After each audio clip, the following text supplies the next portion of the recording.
La Bible avec Raouli, épisode 25, nouvelles dispositions. 8. Nouvelles dispositions, les nombres. Le recensement, 26. Après ce fléau, Yahvé parla à Moïse et à Éléazar, fils d'Aaron, le prêtre. Il dit, faites le recensement de toute la communauté des Israélites par famille. Tous ceux qui ont 20 ans et au-dessus, aptes à faire campagne en Israël. Moïse et Éléazar, le prêtre, les recensèrent donc dans les Septes et Moab, près du Jourdain vers Jéricho. Comme Yahvé l'ordonnait à Moïse et aux Israélites à la sortie du pays d'Égypte, hommes de 20 ans et au-dessus. Ruben, premier-né d'Israël, les fils de Ruben, pour Enoch, le clan de Énochite, pour Palou, le clan de Palouite, pour Écran, le clan de Écronique, pour Carmi, le clan de Carmite. Tels étaient les clans rubénites. Ils comprenaient 43 730 recensés. Les fils de Palou, Eliab, les fils d'Eliab, Nemuel, Dathan et Abiram. Ce sont Dathan et Abiram, hommes considérés dans la communauté qui se soulevèrent contre Moïse et Aaron.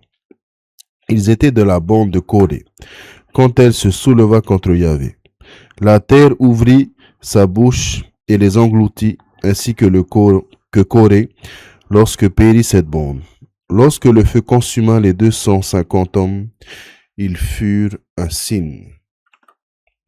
Les fils de Corée ne périrent pas. Les fils de Siméon, par clan, pour Nemuel, le clan Nemuélite, pour Yamin, le clan Yaminite, pour Yakin, le clan Yakinite, pour Zéra, le clan Zarite, pour Chol, le clan Cholite. Tels étaient les clans siméonites. Ils comprenaient 22 200 recensés. Les fils de Gad par clan, pour Séphon, le clan Séphonite, pour Agi, le clan Agite, pour Shuni, le clan Shunite, pour Ozni, le clan Oznite, pour Éri, le clan Érite, pour Arod, le clan Arodite, pour Aréli, le clan Arélite. Tels étaient les clans des fils de Gad. Ils comprenaient 40 105 recensés. Les fils de Juda, Er et Onan. Er et Onan moururent au pays de Canaan. Les fils de Juda devinrent des clans. Pour Shéla, le clan Shélanite. Pour Bérek, le clan Parsite. Pour Zéra, le clan Zarite. Les fils de Pérek furent pour Écran, le clan Écronique. Pour Amul, le clan Amulite. Tels étaient les clans de Juda. Ils comprenaient 76 500 recensés. Les fils d'Issachar par clan. Pour Tola, le clan Tolaïte. Pour Puva, le clan Puvite. Pour Ashub, le clan Ashubite.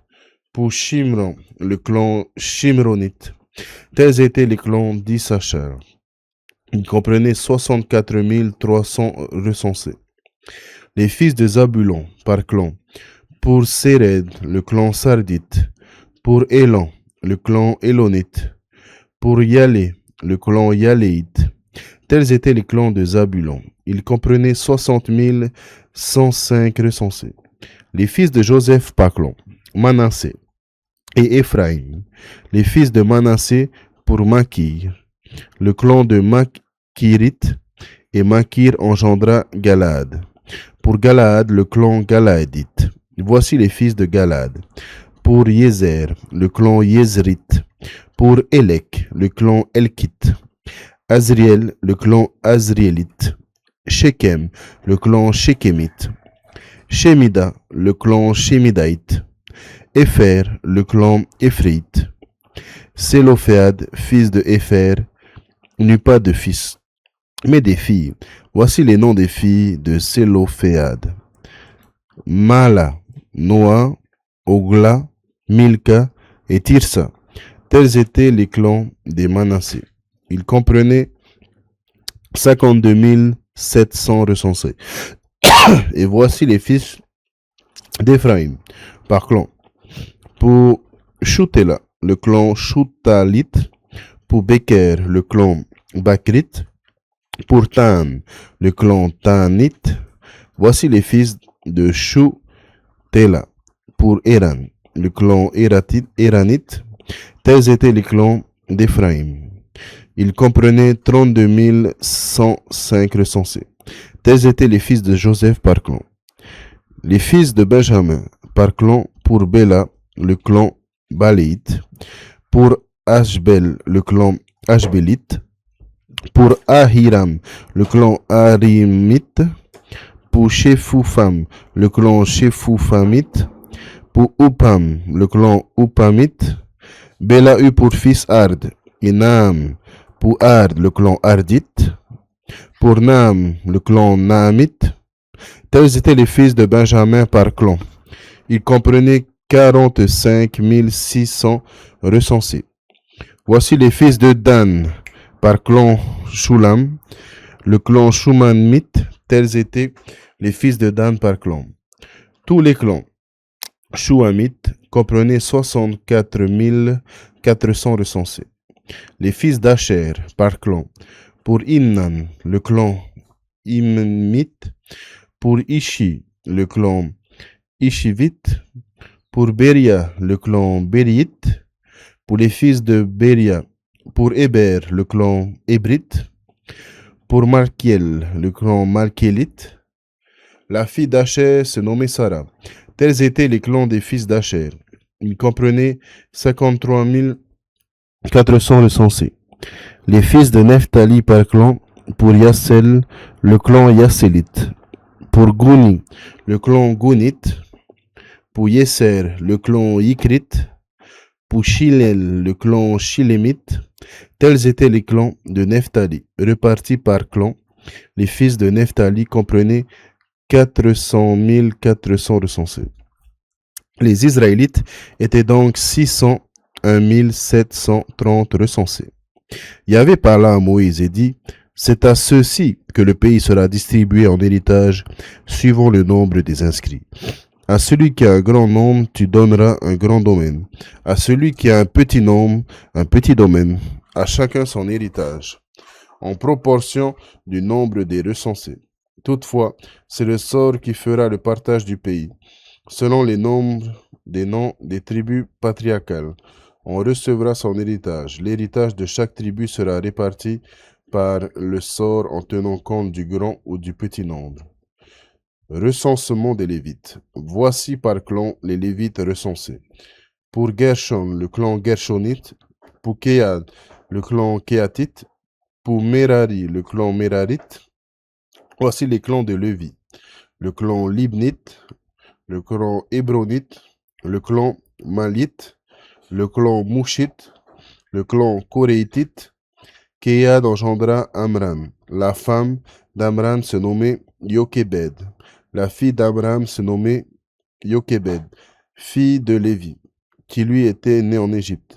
Elle donna à Amram, Aaron, Moïse et Myriam. Leur sœur Aaron engendra Nadab et Abihu, Éléazar et Itamar.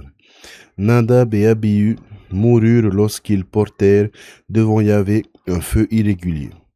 Il eut en tout 23 000 mâles recensés, d'un mois et au-dessus, car ils n'avaient pas été recensés avec les Israélites, n'ayant pas reçu d'héritage au milieu d'eux. Tels furent les hommes que recensèrent Moïse et Éléazar, le prêtre qui firent ce recensement des Israélites dans les Septes et Moab, près du Jourdain, vers Jéricho. Aucun d'eux n'était de ceux que Moïse et Aaron le prêtre avaient recensés, en dénombrant les Israélites dans le désert du Sinaï. Car Yahvé le leur avait dit, ceux-ci mourraient dans le désert, et il n'en restera aucun, à l'exception de Caleb, fils de Yépouné, et de Joseph, fils de Nun. L'héritage des filles. 27. Alors s'approchaient les filles de Sélophéad. Celui-ci était le fils de Épher, fils de Galad, fils de Makir, fils de Manassé. Ils étaient des clans de Manassé, fils de Joseph. Voici les noms de ses filles. Mala, Noa, Ogla, Milka et Tirsa. Elles se présentèrent devant Moïse, devant Éléazar.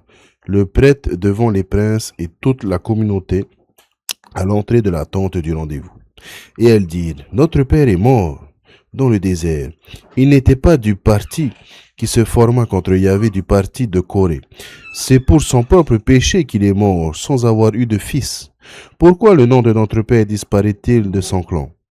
Puisqu'il n'a pas eu de fils, donnez-nous un domaine au milieu de ses frères, au milieu des frères de notre père. Moïse porta leur cas devant Yahvé. Et Yahvé parla à Moïse. Il dit, les filles de Sélophéad ont parlé juste. Tu leur donneras donc un domaine qui sera leur héritage au milieu des frères de leur père.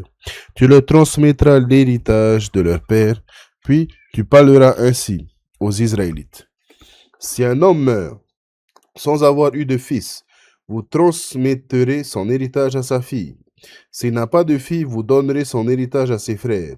S'il n'a pas de frère, vous donnerez son héritage aux frères de son père. Si son père n'a pas de frère, vous donnerez son héritage à celui de son clan, qui est le plus proche parent. Et il en prendra possession. Ce sera là, pour les Israélites, une règle de droit, comme Yahvé l'a ordonné à Moïse. Josué, chef de la communauté. Yahvé dit à Moïse, monte sur cette montagne de la chaîne des Abourim, en regardant le pays que j'ai donné aux Israélites. Lorsque tu l'auras regardé, tu seras réuni au tien comme Aaron ton frère, car vous avez été rebelles dans le désert de Cain.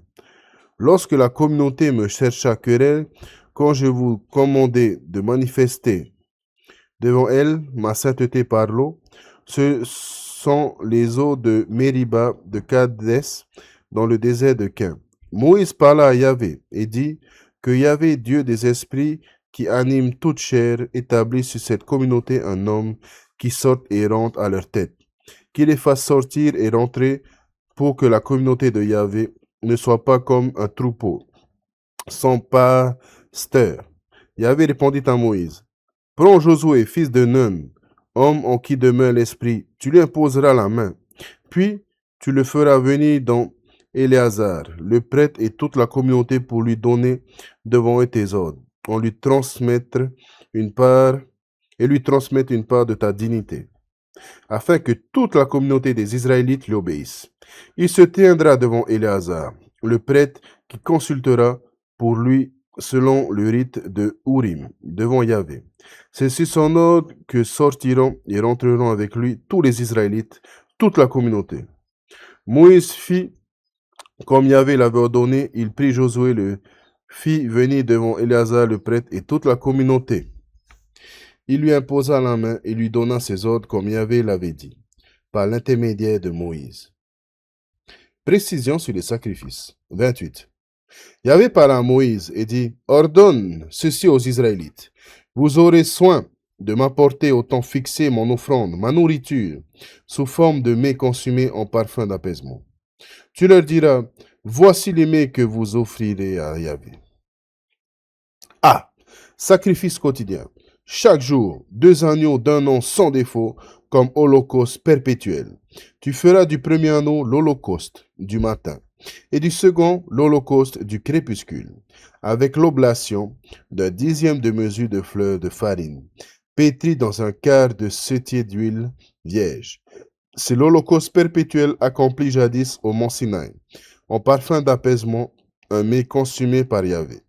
La libération conjointe sera d'un quart de setier pour chaque agneau. C'est dans le sanctuaire que sera répandue la libation de boisson fermentée pour Yahvé. Pour le second agneau, tu en feras l'holocauste du crépuscule. Tu le feras avec la même oblation et la même libation avec le matin comme mets consumé en parfum d'apaisement pour Yahvé. B. Le sabbat. Le jour du sabbat, vous offrirez 2 agneaux d'un an, sans défaut, et 2/10 de fleurs de farine en oblation, pétrie dans l'huile, ainsi que la libation conjointe. L'holocauste du sabbat s'ajoutera chaque sabbat à l'holocauste perpétuel et de même la libation conjointe. C. La néoménie.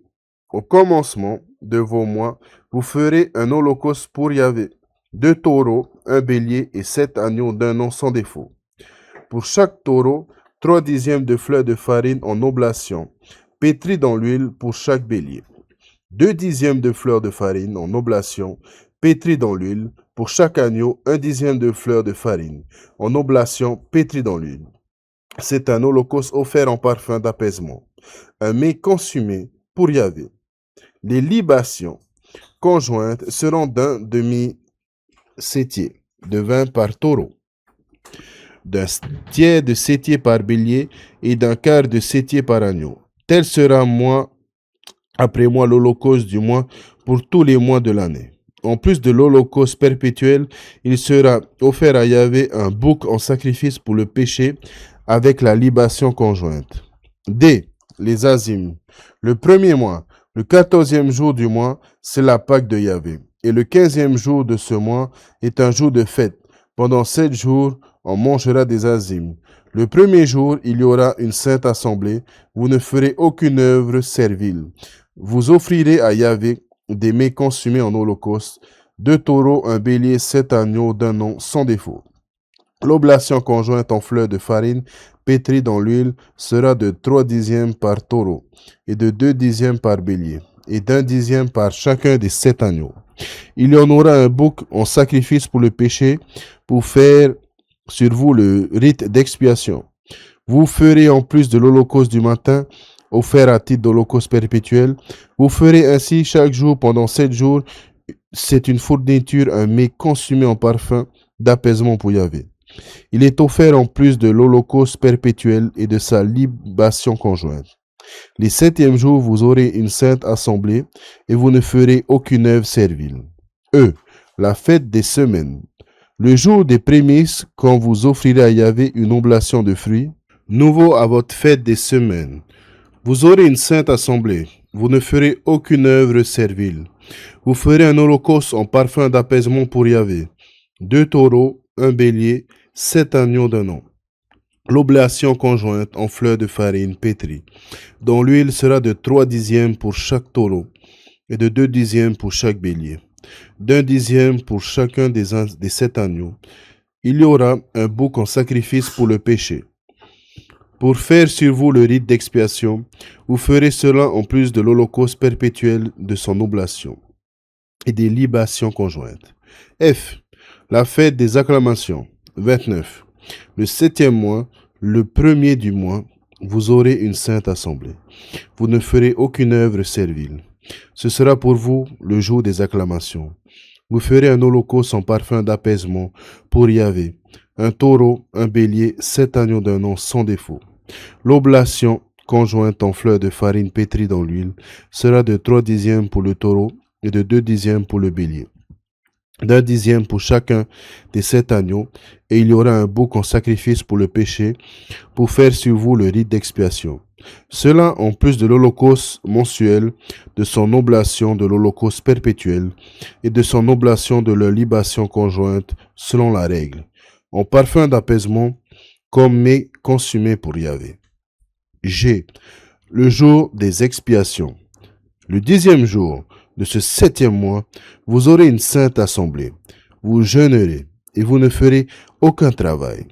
Vous ferez un holocauste à Yahvé, en parfum d'apaisement, un taureau, un bélier, 7 agneaux d'un an, que vous choisirez sans défaut. L'oblation conjointe en fleur de farine pétrie dans l'huile sera de 3 dixièmes pour le taureau, de 2 dixièmes pour le bélier, d'1 dixième pour chacun des 7 agneaux. Un bouc sera offert en sacrifice pour le péché. Cela en plus de la victime pour le péché de la fête des expiations de l'holocauste perpétuel et de son oblation et de libation conjointe. H. La fête des tentes.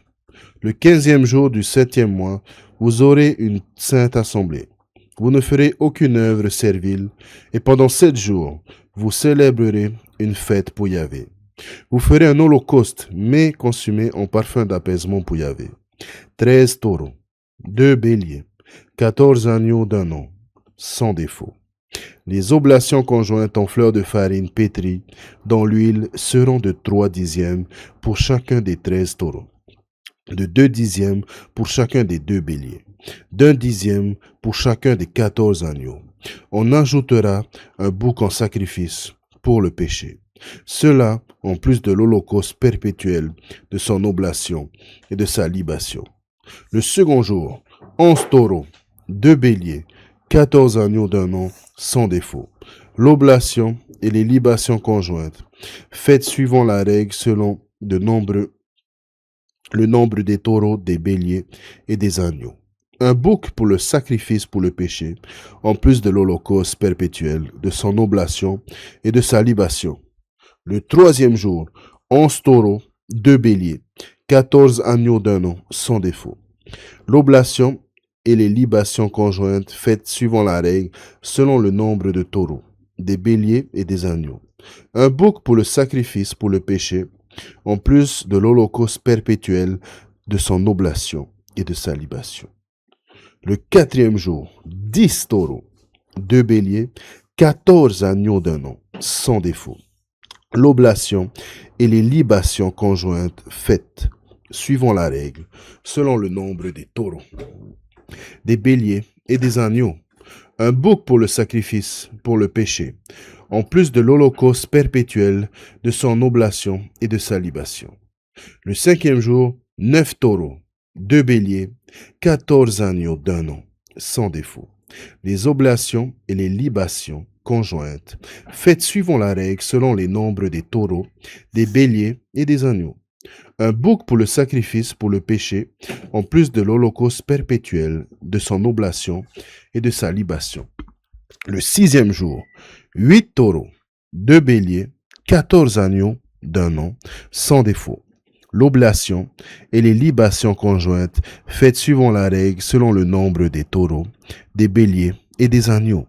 Un bouc pour le sacrifice, pour le péché, en plus de l'holocauste perpétuel, de son oblation et de ses libations. Le septième jour, 7 taureaux, 2 béliers, 14 agneaux d'un an, sans défaut. Les oblations et libations conjointes, faites suivant la règle selon le nombre de taureaux, des béliers et des agneaux. Un bouc pour le sacrifice, pour le péché, en plus d'holocauste perpétuel, de son oblation et de sa libation. Le huitième jour, vous aurez une réunion. Vous ne ferez aucune œuvre servile. Vous offrirez un holocauste mais consumé en parfum d'apaisement pour Yahvé. Un taureau, un bélier, 7 agneaux d'un an sans défaut. L'oblation et les libations conjointes, faites suivant la règle selon le nombre des taureaux, des béliers et des agneaux. Un bouc pour le sacrifice, pour le péché, en plus de l'holocauste perpétuel, de son oblation et de sa libation. C'est là que vous ferez pour Yahvé lors des solennités, en plus de vos offrandes votives et de vos offrandes volontaires, de vos holocaustes, oblations et libations de sacrifices de communion. Moïse parla aux Israélites. 30. Conformément à tout ce que Yahvé lui avait ordonné. Loi sur les vœux. Moïse parla aux chefs de tribus des Israélites et dit, voici ce que Yahvé a ordonné.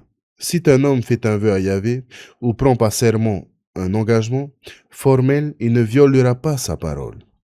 Tout ce que est sorti de sa bouche, il l'exécutera. Si une femme fait un vœu à Yahvé ou prend un engagement formel, alors que jeune encore, elle habite la maison de son père, et si celui qui est apprenant son vœu ou l'engagement qu'elle a pris ne lui dit rien, son vœu quel qu'il soit sera valide et l'engagement qu'elle a pris quel qu'il soit sera valide. Mais si son père, le jour où il apprend, il fait opposition, aucun de ses vœux, aucun de ses engagements qu'elle a pris ne seront valides. Yahvé ne lui tiendra pas rigueur, puisque c'est son père qui fait opposition.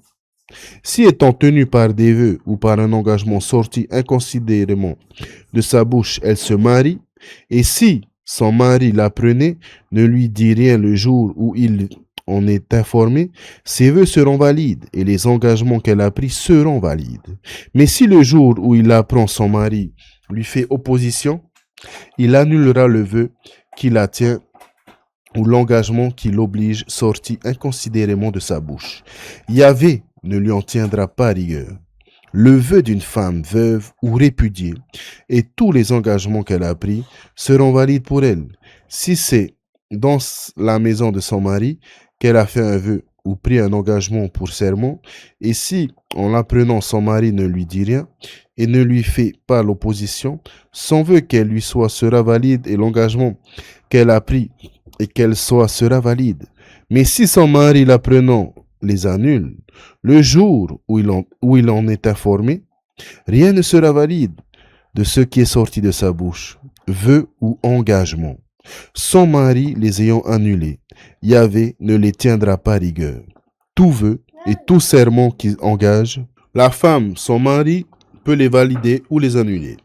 Si au lendemain son mari ne lui a rien dit, c'est qu'il valide son vœu, quel qu'il soit ou son engagement, quel qu'il soit. Il les a validés. S'il ne lui dit rien le jour où il en est informé, mais si informé, il les annule plus tard, c'est lui qui portera le poids de la faute qui incomberait à sa femme. Telles sont les lois que Yahvé prescrit à Moïse, en ce qui concerne la relation entre un homme et sa femme, entre un père et sa fille, lorsque jeune encore, elle habite la maison de son père.